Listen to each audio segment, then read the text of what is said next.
Out on an island in the pristine waters of the Pacific Northwest sits a $30 million sea farm.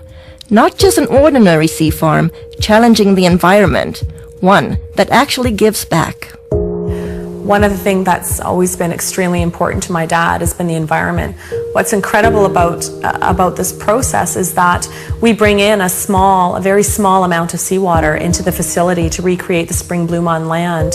And in order to get the amount of microalgae that we're growing on land, we would have to bring in a massive amount and deplete the ocean of a very, very viable food source. Whereas the water that's leaving our facility actually contains more phytoplankton that is going directly back out into the ocean than what was originally brought in. And he is providing even a larger source of that back to Mother Nature, and that's beautiful. In the age of World Wide Web, cloning, and moonwalkers, now we can naturally grow and harvest phytoplankton. I built on this site a large shellfish hatchery, one of the largest in the world. And in order to proceed with producing the amount of seed that we require, I got into the business of growing algae. I did come up with a method that I could grow any quantity, any amount at any time of these algae outdoors as well as indoors. His process that he's developed is unique. The big difficulty is how do you harvest something? These single-celled photosynthetic organisms are like tiny little one-celled plants floating around in the water. I mean, how do you get them out of the water and into your product? And he's developed a process where it's a very quick and easy way of extracting all the nutrients from these cells. Phyto, meaning light, plankton, meaning floating or suspended, is the base of life source as we know it. According to NASA, it is responsible for up to 90% of oxygen in our atmosphere. With thousands of single-cell microscopic plants in the ocean, it has eluded man until now. You know, I'm just grateful that I was chosen to find this product because it's been very elusive. It's eluded man until now, and here we have it, and I'm going to help as many people as we can, I hope. Throughout history, necessity continues to be the mother of all invention. He was creating the phytoplankton to feed his shellfish, and as the business grew, his health started to deteriorate, and I used to think that he was just maybe overworked or, tired, and he ended up getting diagnosed with some pretty serious illness about a year ago. They had diagnosed me with quite a serious cancer. In fact, a very serious cancer. It's called mesothelioma, and there's only about 2,000 cases a year in North America. Nobody survives. With just 9 weeks to a few months to live, Mr. Harper did the unimaginable. I was not expecting what I heard. They basically gave him 9 weeks to 9 months to live. Well, it was a pretty big blow, so trying to get my affairs in order, which had to be done. We then, just basically settled down for me to start slowly, dying. I had to go down and pick out his grave plot, and that was a really, just a very horrible, raw, vulnerable time. While all this was happening, getting ready for his surgery, we'd all been giving him a bit of a hard time because he had been eating phytoplankton out of the tanks at work. And I was actually getting pretty upset with him about doing that because it's for whales, it's for oysters, it's for fish, it's for krill. So I said, are you crazy? He's literally sticking his finger in the tanks and eating this stuff raw. I started on a daily routine of just taking a bit of paste, putting it in my mouth, and wash it down with a drink of water and go about my daily business, what I could do. And within about 10 to 15 days, here I am, starting less pain in my back. I knew that something was going on, so I just kept eating half a teaspoon of this paste a day. I was booked to go for surgery in Victoria where they're going to do what they call a talc treatment, and they take a medical grade talcum powder, they introduce it into between your lungs and your pleural lining and keep you in the hospital for a few days, and that there causes your lungs to fuse together, and it stops you from drowning in your own fluids that are built up. The head surgeon came out and had a very odd look on his face. I said to my mom, oh my God, something's happened. My dad's died, and I was just shaking and panicking, and the surgeon came up to me and he said, you know, I don't know what's going on here, but there's a strange foreign white substance covering your dad's tumors in his lungs, and we've never seen anything like it before. Well, lo and behold, they went in there to have a look, saw something they never seen before, took 11 sites, sent them away for biopsy, and I got the news back. There was everything was benign. They just did not know what to make of it. Everything was absolutely clean. Well, the surgeons are saying that they don't know what I had. They don't know if what I created and am taking had any effect on the cancer. All they can tell me is they've never seen what they saw inside of me, and I attribute this to my algae. I fully believe that with all my heart.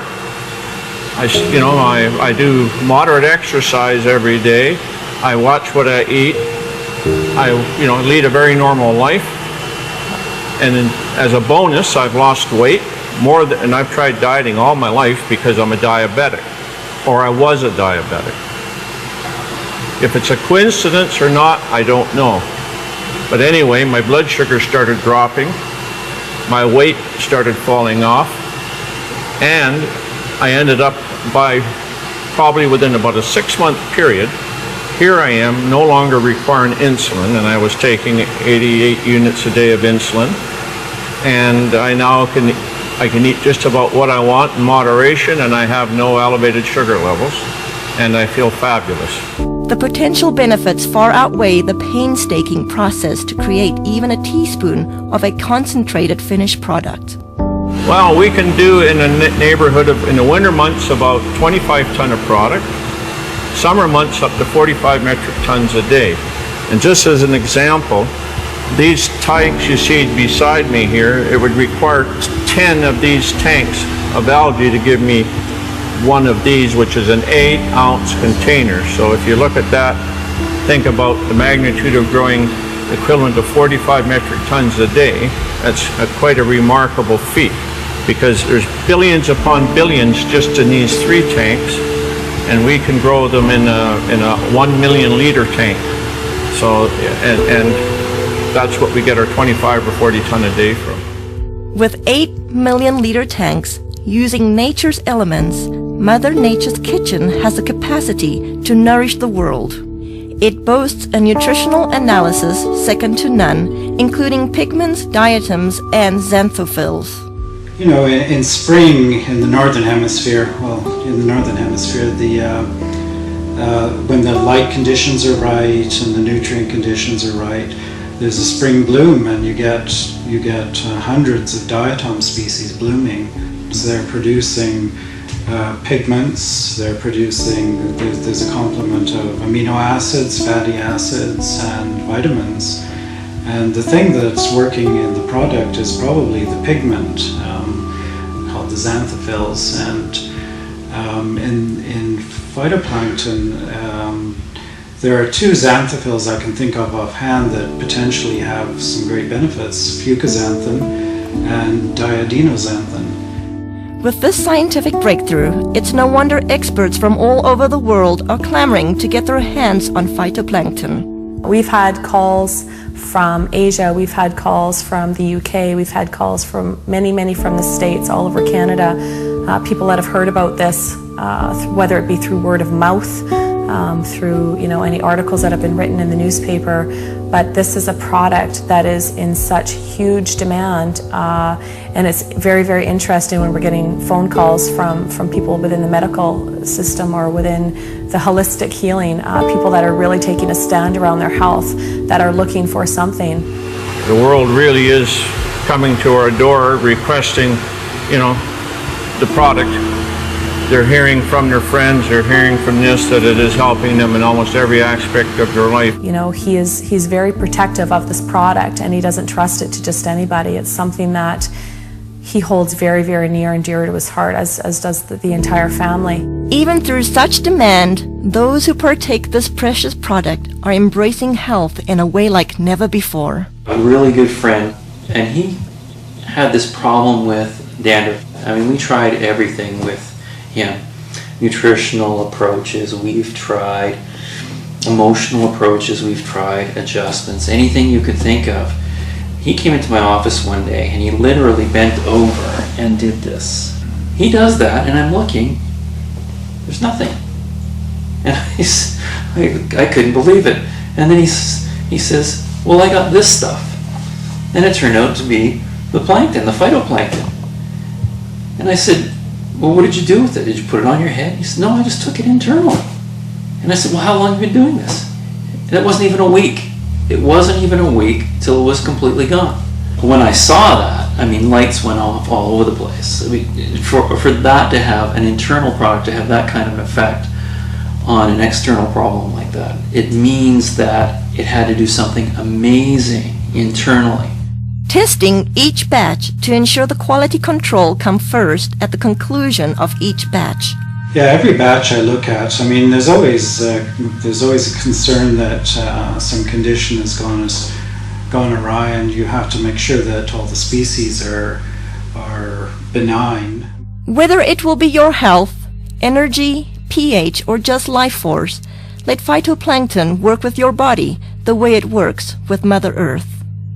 The thing about phytoplankton was it had such amazing results. I had to go to the books to find out what's happening. So the first thing I looked at was most people, well, everybody had this amazing change with their muscular systems, and also the people had noticed that they weren't hungry, so their sugar levels had changed. So if you go down to a cellular level, what part of the cell actually has an effect on sugar level? Well, if you look at the cell, there's a part of the cell called the mitochondria. And I think, I can't prove this, but it's logical. The common sense thing says that insulin resistance is because the cell can't handle the sugar anymore, and it says no more. So insulin, the hormone that pushes the sugar into the cell, all of a sudden the cell's not having that anymore, because if it keeps going, it's going to completely damage the energy producer in the cell called the mitochondria. And if it does that, the cell is dead, because 90% of all the functions in that cell rely on the mitochondria to produce an energy molecule called ATP. Without that energy molecule, 90% of the functions of that cell cannot happen.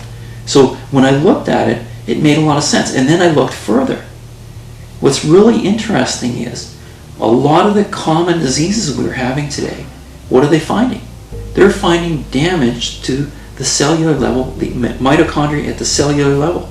Whether it's heart disease, whether it's fibromyalgia, chronic fatigue, any muscular related diseases, any neurological diseases, Alzheimer's, those kinds of things, they're finding the exact same thing. Phytoplankton is such a complete nutrient. And when I look at a complete nutrient, what I'm looking for is I'm looking for as close to nature as possible. And in all of the indigenous peoples of the world, the reason they're so healthy, and all of the studies that show that they have the better complexions and the better teeth and don't have dental care but their teeth are okay and they're healthy and they live a long life, is because they eat very close to nature. And so the closer to nature you can get, the better you will survive, because the better nutrients can be transferred to your cells. Mr. Harper continues to be acknowledged for inventing this one-of-a-kind process while staying true to his vision and purpose. As a family, we're working really hard not to allow a lot of false hype and a lot of media hype to interfere with the integrity of this product. The intent is to share this with people from a place of authenticity and truth. As for the Harper family, discovering how fragile life truly is, every day is a gift. They are just thankful to have another day. Thankfully, was insightful enough to see that this needed to stick around, and he needed to stick his finger in that tank of algae and start eating it. And I to this day am floored that he trusted himself enough, especially when his body was that worn down and he was that sick. He still had enough intuition and enough of a gut feeling and connection with his heart to truly go with his instinct. And his instinct was to stick his finger in that tub of phytoplankton and eat it.